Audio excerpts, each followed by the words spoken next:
Pagkatapos ko na magluto ng ampalaya kanina, kumain lang ako, mapak lang ako ng ampalaya. Yun ang aking lunch at hindi na rin ako nag-rice. Kahit maubos natin yung ampalaya na yun okay lang kasi syempre healthy living. At wala na pala tayong gasolina. Ubos na. Akalain nyo ba na nagpakarga ako ng gas few days ago, tapos wala naman ako ibang pinuntahan kundi nag-grocery lang, tapos nagpunta lang ako sa trabaho ng 4 na araw. Saka hinahatid ko lang si Angelo sa work niya na malapit lang dito, wala mang 5 minutes, nandun na tayo. Ubos na yung kinarga nating $50 na gasolina ng isang araw. So malayo talaga yung trabaho ko, ibig sabihin. Anyway, sunduin na natin yung anak ko. Siguro doon na rin tayo magpakarga ng gasolina malapit sa trabaho niya kasi may gasolinahan doon. Tara, samahan niyo ako. So dito na tayo sa gas station, malapit lang sa trabaho ni Angelo. Pakarga lang muna ako ng gas.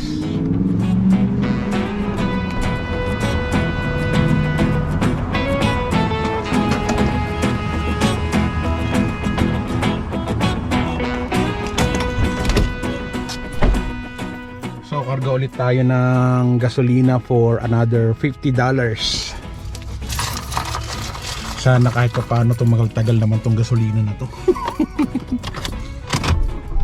Nasarado ko ba yung ano? Nasarado ko pala. Tara, sunduin na natin si Angelo. Uwi na siya in 15 minutes. Magantay na lang tayo dun sa harapan ng kanyang work. Dito na tayo sa work ni Angelo. Kung pasok kaya at bumili tayo ng kape. Tingnan natin yung aking anak sa pagtatrabaho niya.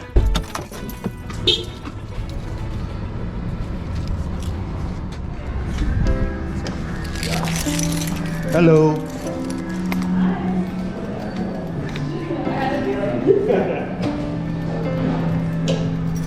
Hello, Pogi. What can I get for you? Can I have a black coffee? Small, please.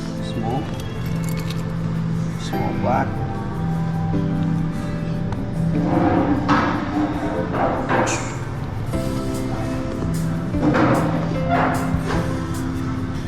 $1.75, please.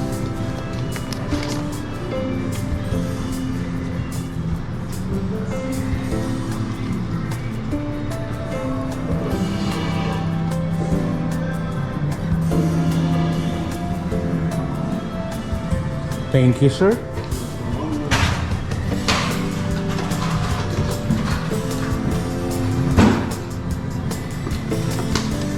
Thank you, sir. You're welcome, sir. Upo muna tayo dito habang naantay natin yung aking anak na lumabas sa work.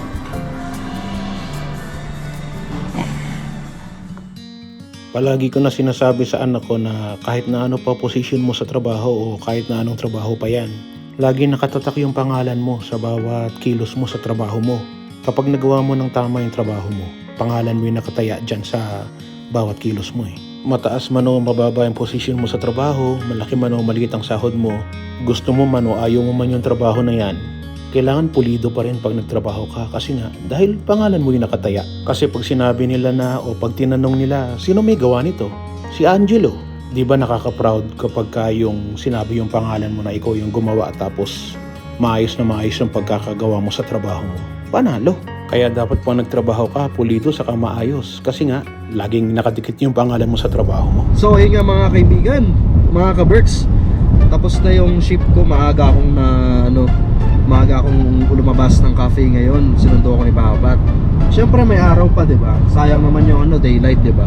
Oy, thank you pala sa tip ko. Ay, salamat nga pala. Nag-tip ng malaki. Wow! 'Di ba? Saan ka pa makakita ng kanong kapresyong kape, 'di ba? $5 yung kape, Pero, mahal. Wow, specialty coffee yun, uy. Oh, yung binayaran ko dun yung pagmamahal ng nag-serve. Specialty coffee yun. Tapos ayun nga mga kaibigan, saan kami maglilibot? Nalibot na namin yung Calgary. Oo. Lagi na lang kami sa downtown, lagi na lang kami dito. Oo. Eh di, nag-aya ako mag-Canmore. Diba?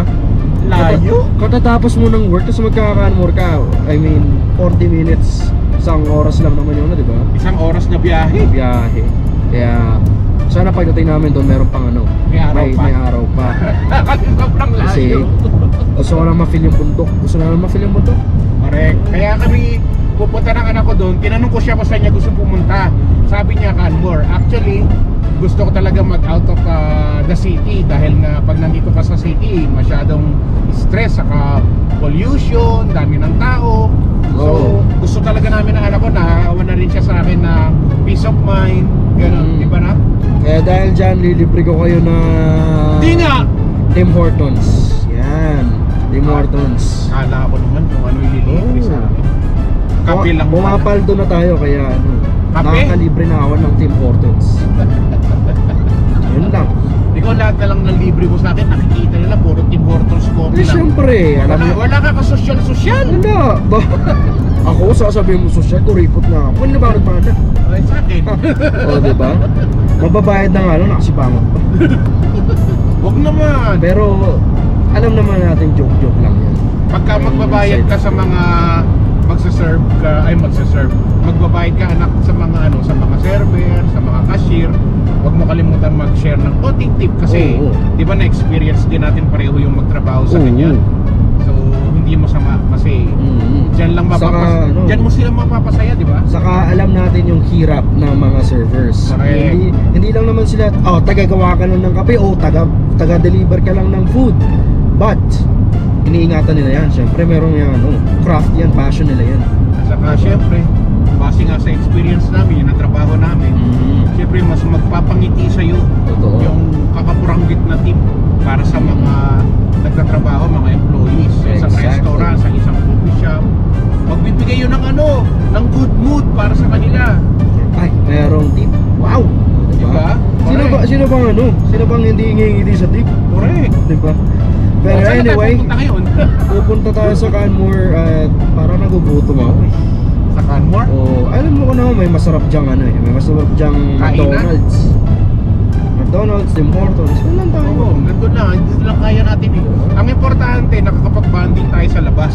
Kahit na yung mga kinakain natin sa labas is mura lang. Ang importante doon, yung hindi mababayaran doon ay yung Time. memories natin together. Yan ang pinaka-importante, yung bonding namin maganda. Makita mo yung magagandang view para di mainip yung mga manonood natin. Wala namang view dyan. Merong magandang view dyan. Wala dyang walang tulay dito. Kasi mahilig ako magpipicture ng tulay eh. Raulo ka. Wala namang tulay eh. Mag-video ka dyan. Paano may magagandang video dyan? Ayan o.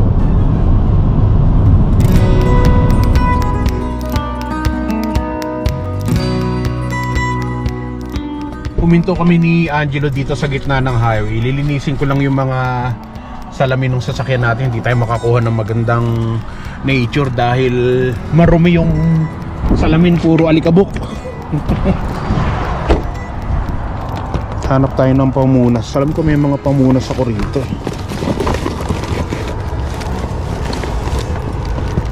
Para malinisan natin yung ating mga salamin.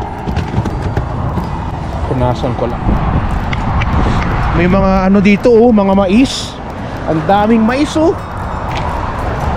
Tingnan mo kung gaano kadumi puro alikabok.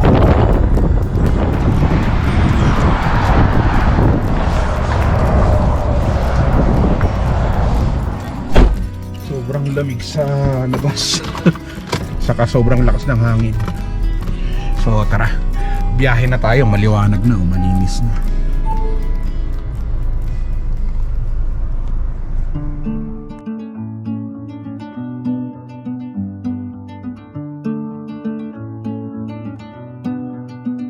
We are driving down a long road, green grass where the wild wind blows. Butterflies dance with honeybees, blue mountains touch the speeding breeze. Sunlight paints the sky so bright, chasing shadows out of sight. We keep rolling. yung trip namin mag-ama, no? Nandito kami ngayon sa Canmore. Palubog na yung araw. Nakalimutan mo na plate number natin? So magbabayad lang muna si Angelo ng magkano per hour na? Expensive! $6 ang babayaran niya. $3 per hour. $3 per hour, so $6 ang babayaran niya for 2 hours, no? So baka kasi mabitin tayo sa 1 hour. At gabi na tayo uuwi ng bahay. Total day off naman ako bukas, day off din si Angelo bukas. So enjoy lang namin tong araw na to kasama kayo. Di ba, nak, no? Magbo-vlog tayo. Malamig. Grabe, oh, sobrang ganda ka, Berks. So, isa to sa mga lugar na talagang pantasya ko na mabili. Pantasya ko na mabili. Pantasya ko na ano na tumira rito kasi napakaganda ng lugar na to. Tama o tama? Tama. Ganda, oh.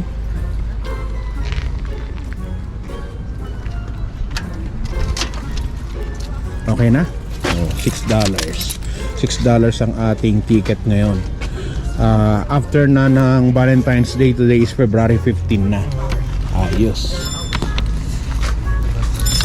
Ang ganda nung ano nila, oh. Buhay na buhay yung kuha nila, no, nak? Ayos ba? Ayos o ayos? Ayos? Ayos! Nag-jacket din ako, sobrang lamig Saka yung lahat ng mga nakatira rito naka-jacket, tapos tayo hindi mag-jacket. Mag-jacket din tayo, baka malamig nga. Yun nga, in the end, malamig nga. Sobrang lamig. Kahit saan dito may bayaran ng ticket kasi kahit saan dyan, magbabayad ka talaga kahit saan ka mag-park dyan. Grabe na sila ngayon, no? Lahat ng pwede mong parkingan may bayad na. Nung panahon ng lolo ko, bagong dating ako dito sa Canada, 2008, hindi pa ganyan. Pwede kang mag-park kahit saan dyan, walang bayad. Ngayon, lahat may bayad na. Ito yung mga local dito. Ay, ang ganda naman ito, oh. Mga local performer at kung ano-ano pa. Ito yung festival, March 12. O, kunin mo na yan para ano, kuha naman picture. Para alam mo kung pupunta tayo rito.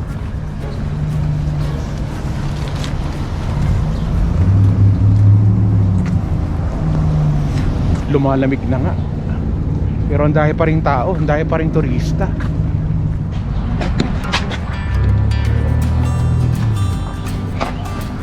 Wow, nice.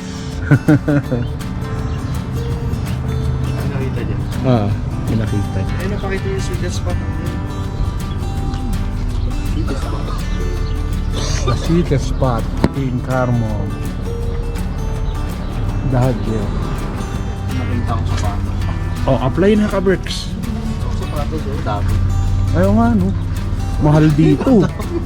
Mahal dito yung ganyang sapatos. Kahit na malamig, marami pa rin naglalakad. Saka kahit na palubog na yung araw, ini-enjoy pa rin ng maraming tao. Beaver Tail. Merong Beaver Tail sa Calgary. Meron, ang daming tao. Haba ng pila. Ganda, no?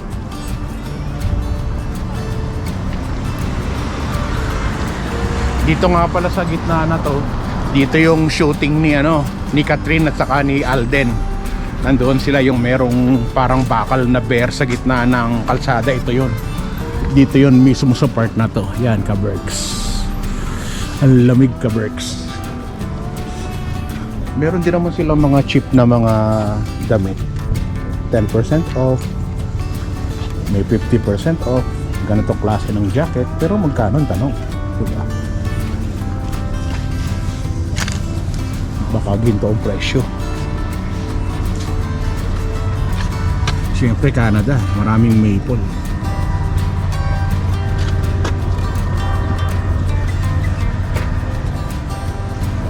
Hindi na natin masyado makita ng malinaw kasi paggabi na.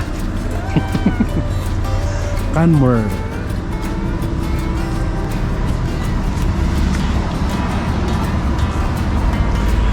Maya-maya uwi na rin kami ni Angelo kasi palubog na yung araw.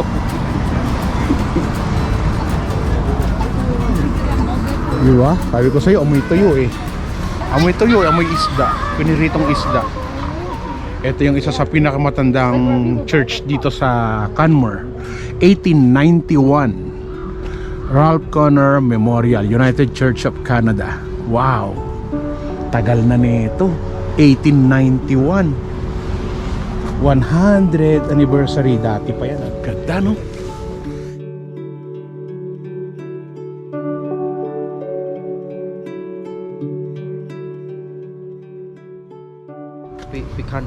Picanha, Ramston, garlic tops, sirloin, chimichurri, bottom sirloin, Siyempre sinasabi niya pagkain. Parmigiano beef, beef ribs, rib eye, Pagkain pa rin. Hanggang dito, pagkain chicken pa rin. wings, chicken wrapped with bacon, guava pork ribs, rosemary pork, honey mustard lamb, barbecue pineapple. Eto, pinakaluma na rin na ano dito.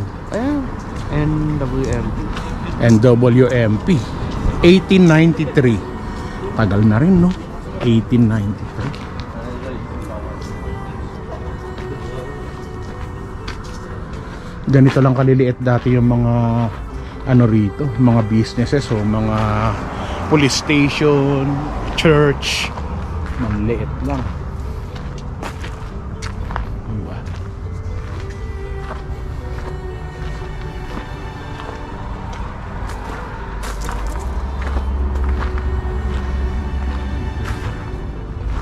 May bombahan pa sila ron, oh. Kita nyo naman, diba? Parang Pilipinas lang. Para ka lang nasa Philippines. May bombahan. Dito hindi pa tunaw yung ice, kaya pala muntik na akong madulas kanina. May ice pa pala. Dulas, oh. Black ice na yan, eh. Kasi naarawan na yan. Natunaw na arawan, natunaw na arawan, hanggang sa ayan, tumigas na, sing tigas na ng mukha ko. Tama, oh, tama. Tama.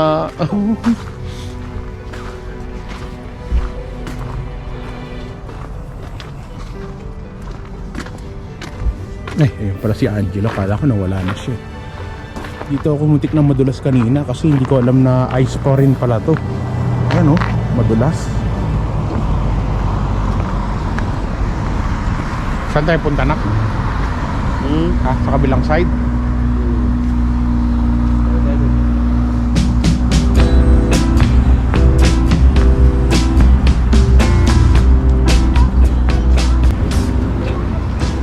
(1893) Northwest Mounted Police Barracks. Diba? Dito na tayo sa kabila. Patawid na tayo, sabi ng aking anak. Sabi ng Junakis ko, dito daw tayo sa kabila. Pagkatapos ng winter, matutunaw lahat ng mga snow sa mga bundok. Ito, magkakaroon na naman ng tubig to. Magiging river na ulit yan.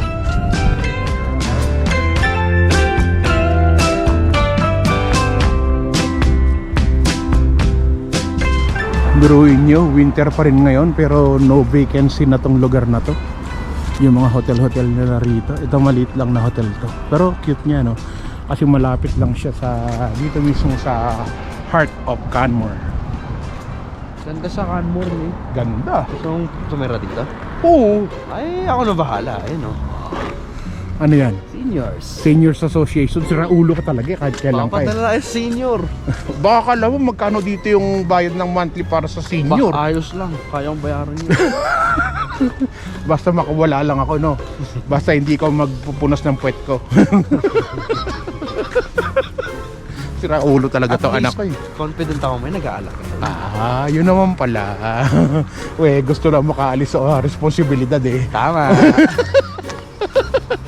Sira ulo. Tara na, tawid na tayo. Ay, diretso yun ang bus stop, eh. Ayan nga, doon nga tayo nakapark. Dito, marami ritong mga bench saka mga table. Pwede ka dito kumain. Sa summer, no? Ay, wala na pala akong kausap. Andito tayo sa kain tayo. Kasi pag dumadaan kami dito ni Angelo, laging sarado to, eh. Pero ngayon bukas sila. Kain tayo. KT. Kain Sunday tayo. closed, pero Sunday ngayon. Hindi, ngayon bukas sila. Ayan, nakalagay nga open, no? Siyempre, check natin pagkain nila kung affordable ba ng... Yung fries nila is $13. $13 yung fries. Yung ramen nila is $24. $24 yung ramen. So, tara na. Doon na tayo sa McDo. Pao at yung chicken and waffles nila is $29. Ganon ang presyo. Yeah. So, ganon ang presyo mga ka-Berks. Hindi tayo pwede sa mga ganyang presyo. Pero kung gusto nyo kumain dito at social kayo, afford nyo yung presyo, pwede kayong kumain dito. Welcome kayong lahat. Diba? No, tinignan ni Angelo, ang dahil tumingin. Mukhang kakain lahat doon. Kita nyo naman, di ba? Dapat i-hire niya yung anak ko. Para ano siya, parang parang honey. Nag-a-attract. Hinahabol ng mga bees. Ayos. Hindi man attractable yung mukha. Attractable naman sa business. Ikaw na. Ikaw na. Welcome to Canmore. Oh.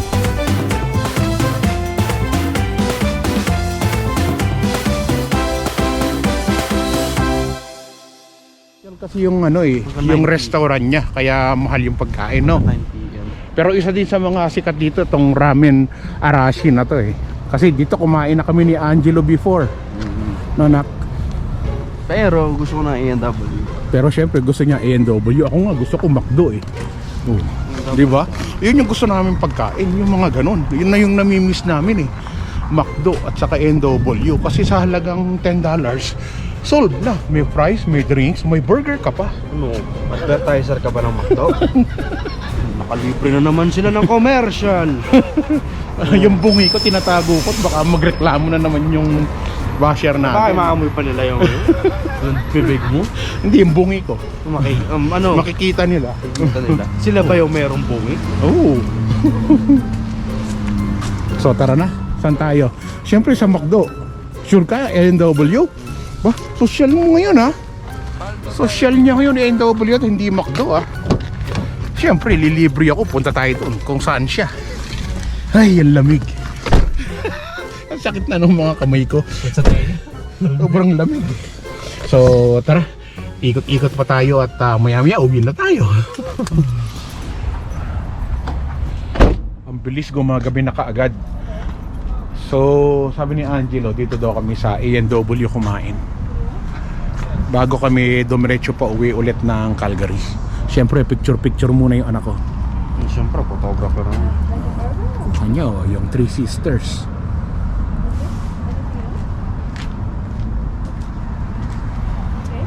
Di kasha. So tara, pasok na tayo dito sa loob. Maki-CR na muna tayo. Uwi na si Chris Cusinero. So bagsak namin mag-ama. Dito tayo sa A&W. Siyempre, mahal kasi yung mga pagkain dito sa mga restaurant dito. Hindi mo rin masisi yung mga restaurant kasi yung mga pagkain dito sa mga supermarket mahal din. So talagang yung mga paninda nila o yung mga menu nila is mahal yung mga nandoon, nakalist doon. Pero alam ko, pag restaurant, kagaya nga ng kung saan ako nag-work before is direct yung order pagdating sa di ba?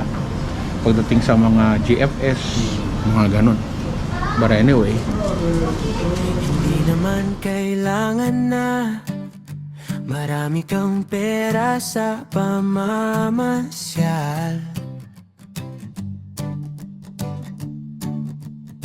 Hindi naman kailangan na mamahalin ang kakainan na restaurant. so uwi na tayo ka-Berks. At isang oras na biyahe na naman tayo pa uwi. Gabi na.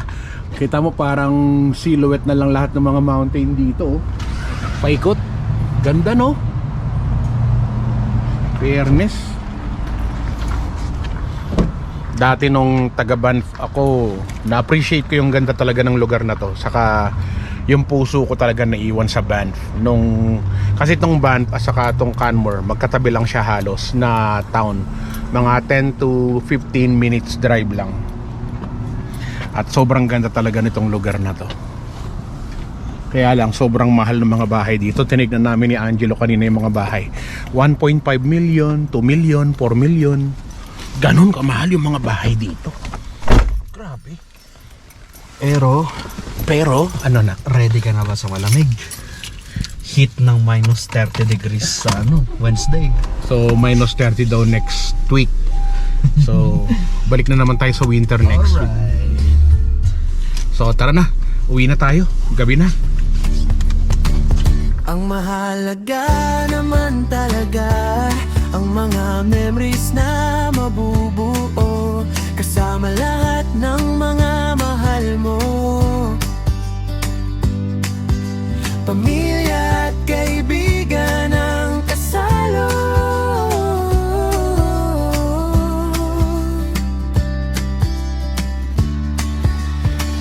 E ano kung kulang sa salapi? Basta ba sobra sa pagmamahal?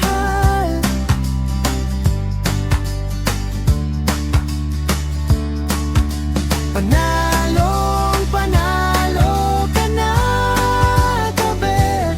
Tama ba o tama ayos?